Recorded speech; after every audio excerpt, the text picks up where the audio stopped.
नमस्कार मित्रों, आपने देखा होगा कि कल शाम से ही भारतीय जनता पार्टी के सारे भौंकू चीख चीख कर कह रहे हैं कि जो विपक्ष है वो महिला विरोधी है, विपक्ष है वो महिला विरोधी है। तो आप सबको ये जानना बहुत जरूरी है कि किस प्रकार से भारतीय जनता पार्टी की जो सरकार है केंद्र में, वो एक ऐसा षड्यंत्र लेकर आई थी जिससे कि एक बहुत बड़ा कुठाराघात जो है वो भारत के प्रजातांत्रिक व्यवस्था पे होने जा रहा था, जिसको कि विपक्ष ने रोक लिया।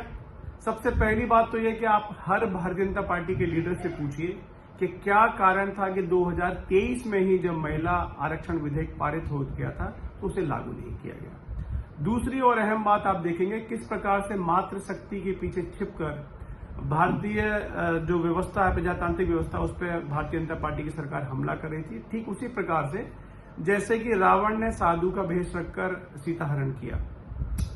महिला आरक्षण संशोधित जो विधेयक था उसके पीछे भूमिका क्या थी? उसके पीछे भूमिका ये थी कि 2011 की जनगणना के आधार पर ये परिसीमन डिलिमिटेशन करना चाहते थे, जिससे कि लोकसभा की सीटें जो 543 हैं उसको 850 करना जा रहे थे। इसका क्या अर्थ हुआ? इसका अर्थ ये हुआ कि ये महिला आरक्षण विधेयक नहीं था, बल्कि ये पुरुष आरक्षण विधेयक था।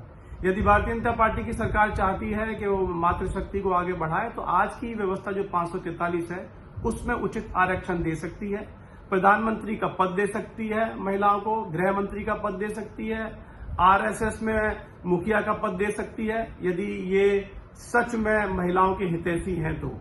और एक अहम बात यह भी है कि अफरा तफरी में ये विधेयक लाया गया, ये भी किसी प्रकार की विवेचना या कोई प्लानिंग नहीं हुई कि 850 सीट यदि लोकसभा की हो जाएंगी तो राज्यसभा के सीटों का निर्धारण कैसे होगा। और एक अहम बात कि जो संसद विरोधी है कि उत्तर प्रदेश की विधानसभा की सीटें इतनी अधिक हो जाएंगी जो कि एक कैपिंग है हमारे संविधान में, उससे ऊपर चली जाएगी। तो सबको समझना यह आवश्यक है कि ये जो महिला आरक्षण संशोधित विधेयक था ये सिर्फ और सिर्फ ये प्रजातंत्र पे एक कुठाराघात था, ये जानना जरूरी है। और इसीलिए भारत के प्रजातंत्र की व्यवस्थाएं जो जड़ें हैं उतनी मजबूत है कि इस आडंबर को भारत की जनता ने अपने प्रतिनिधियों के माध्यम से उल्टा मुंह गिरा दिया।